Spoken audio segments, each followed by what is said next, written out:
The low fuel light blinked softly on the dashboard of Miller's old sedan. Its steady glow matched the quiet panic growing inside his chest. His fingers rested tightly on the worn steering wheel. On the passenger seat lay an eviction notice. 48 hours. That was all the time he had left before he would lose the small apartment he had called home for nearly 7 years.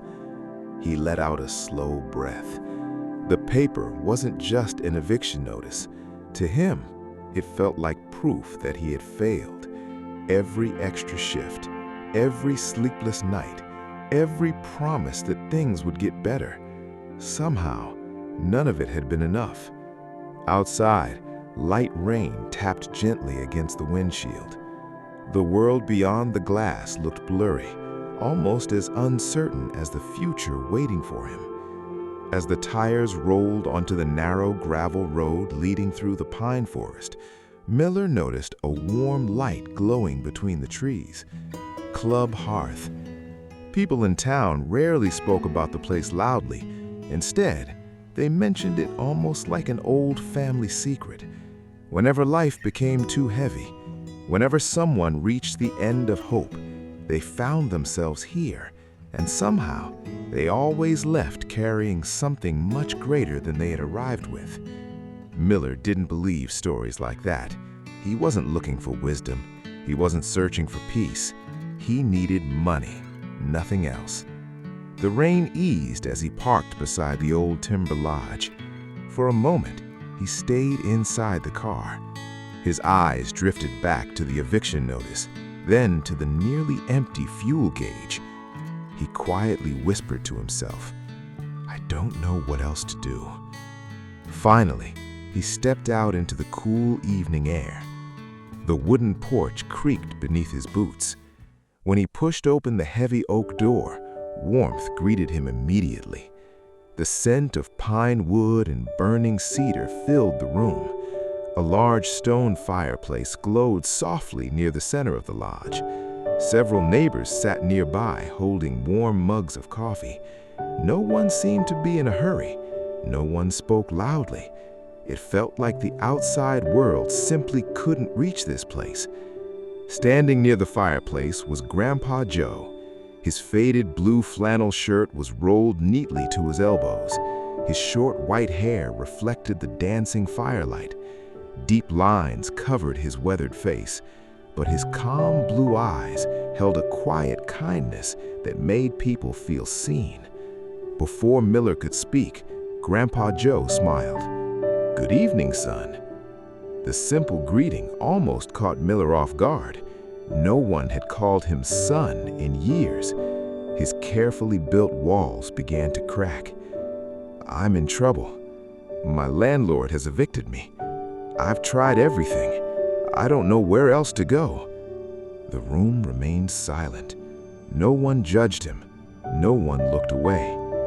Grandpa Joe slowly folded the cloth he had been using to polish an old lantern. Then he walked toward the wooden wall beside the fireplace. Hanging there was a large iron key. He lifted it carefully from its hook. Without asking another question, he looked back at Miller. "Grab your coat. We're taking a drive."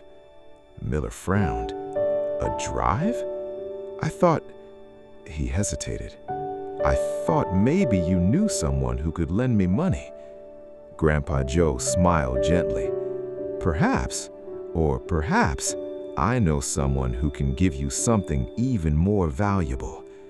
Without another word, he opened the lodge door. The cool evening breeze drifted inside. Miller looked around the quiet room one last time. Something about Club Hearth made him feel strangely calm. Even though nothing had changed, his breathing had already slowed. He followed Grandpa Joe outside, still uncertain, still afraid, but willing to take one more step into the unknown. Grandpa Joe climbed into his old pickup truck. The engine rumbled to life. Miller settled quietly into the passenger seat. Neither of them spoke for several minutes. The truck rolled deeper into the valley.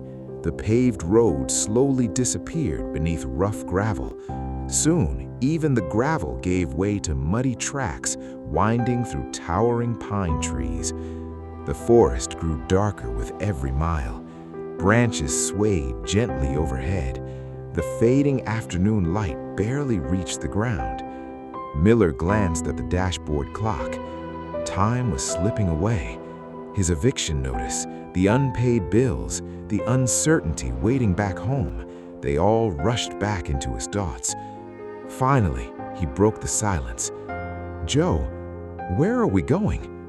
Grandpa Joe kept both hands on the steering wheel. "We're going to visit a man named Marcus. He needs help today." Miller frowned. "I thought I was the one asking for help." Grandpa Joe smiled without taking his eyes off the road. "Sometimes the answer we're looking for isn't found by looking at ourselves." The truck rounded one final bend before stopping beside an abandoned limestone quarry. Cold fog drifted lazily across the rocks. Near the edge stood an old, rusted shipping container. It looked forgotten, silent, until a loud metallic bang echoed from inside. Another followed, then another. Someone was trapped. Someone was desperately calling for help. Grandpa Joe stepped out calmly. He walked toward the heavy steel doors and unlocked them with the old iron key. The doors swung open. Inside, a young man lay trapped beneath a massive steel beam. His face was streaked with dirt. His breathing was quick and uneven. Beside him lay a broken wooden crate. Bundles of crisp $100 bills were scattered across the floor. More money than Miller had ever seen in one place. The trapped man reached toward them. "My name is Marcus. Please, the roof is giving way. Help me." Miller stared at the money. It could erase every problem he had. His rent, his debts, his empty bank account, everything. Grandpa Joe spoke quietly. "There is enough money here to change your life. You can take it and leave." For a brief moment, Miller imagined himself grabbing the cash, driving away, finding a new apartment, starting over. It would be so easy. Then, a sharp crack echoed through the container. Dust rained from above. Marcus looked toward the ceiling. Fear filled his eyes. "I don't want to die. My little girl is waiting for me." Those words settled deeply inside Miller's heart. He looked back at the money, then at Marcus. For the first time, the money no longer seemed important. Without another thought, Miller rushed forward. "Joe, help me lift this." Grandpa Joe grabbed an old hydraulic jack resting against the wall. Together, they worked with everything they had. The beam slowly lifted, just enough. Miller reached beneath it, wrapped his arms around Marcus, and pulled with all his strength. The three men stumbled out of the container. Only seconds later, the roof collapsed with a deafening roar. Steel twisted, wood shattered, rock poured inside. When the dust settled, the money had completely disappeared beneath the wreckage. Miller sat on the cold gravel. His hands were scraped and bleeding. His clothes were torn. The cash was gone forever. His problems had not disappeared. Marcus slowly pushed himself upright. Tears filled his eyes. He looked at Miller, then embraced him tightly. "You saved my life. I'll never forget that." Grandpa Joe helped both men to their feet. He quietly looked at the collapsed container, then at Miller. "You lost everything that could have paid your debts." Miller looked down at his shaking hands. For a long moment, he said nothing. Then he took a slow, deep breath. He noticed the cool evening air filling his lungs. He felt the steady beat of his heart. He looked at Marcus, alive, smiling, thinking about seeing his daughter again. A gentle smile finally appeared on Miller's face. "I didn't lose everything.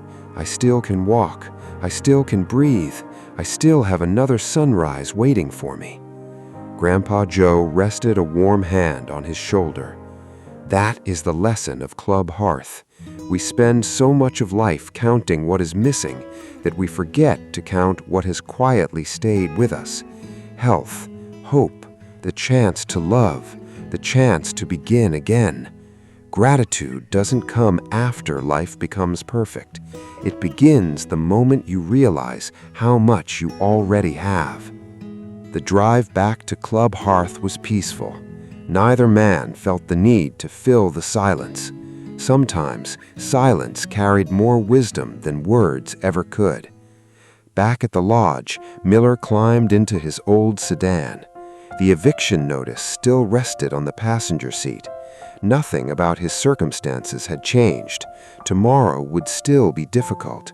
There would still be hard conversations, hard choices, and uncertain days ahead. But something inside him had changed. Fear no longer sat behind the steering wheel. Hope did. As the engine started, Miller looked once more at the warm lights shining from Club Hearth. Then he smiled softly. For the first time in a long while, the road ahead no longer looked like the end of his story. It looked like the beginning of a new one.